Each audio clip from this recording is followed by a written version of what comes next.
Sa basketball, may MGA manlalarong sobrang galing na parang imposible nang ulitin ng iba. At isa sa kanila ay walang iba kundi si Kyrie Irving. Ang kanyang handles, shooting at clutch performances ay nagbigay sa kanya ng titulong isa sa pinakamahusay na point guard sa kasaysayan ng NBA. Pero alam nyo ba, maraming bagay tungkol kay Kyrie ang marahil hindi nyo PA naririnig. Tara, alamin natin ang galing ni Kyrie. Unang-una, hindi na bago sa atin ang ball handling skills ni Kyrie Irving. Madalas siyang tawaging the best ball handler in NBA history. Ang kanyang crossover, hesitation moves, at finishing ability sa ilalim ng ring ay parang isang obra maestra. Kahit gaano kalaki ang depensa, nagagawa niyang makalusot at makashoot gamit ang parehong kaliwa at kanang kamay. Idagdag PA dyan ang kanyang clutch gene. Matatandaan natin noong 2016 NBA Finals Game 7 nang ipasok niya ang game-winning 3 laban sa Golden State Warriors. Yun ang isa sa pinakamahalagang tira sa buong kasaysayan ng NBA. At syempre, hindi lang siya scorer. Kaya rin niyang mag-facilitate at magbigay ng opensa para sa kanyang MGA kakampi.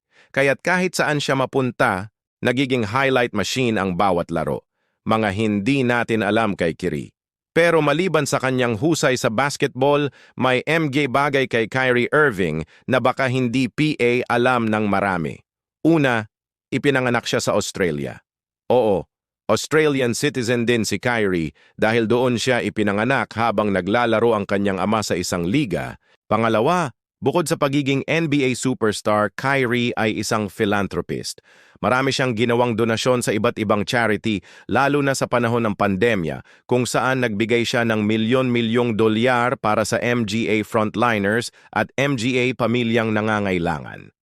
Pangatlo, mahilig siya sa acting.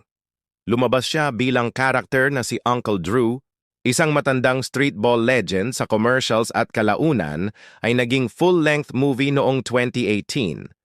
Pang-apat, isa siyang malikhain at spiritual na tao. Kilala siya sa pagiging vocal sa kanyang MGA paniniwala, gaya ng pagbibigay respeto sa MGA tradisyon ng kanyang Native American heritage.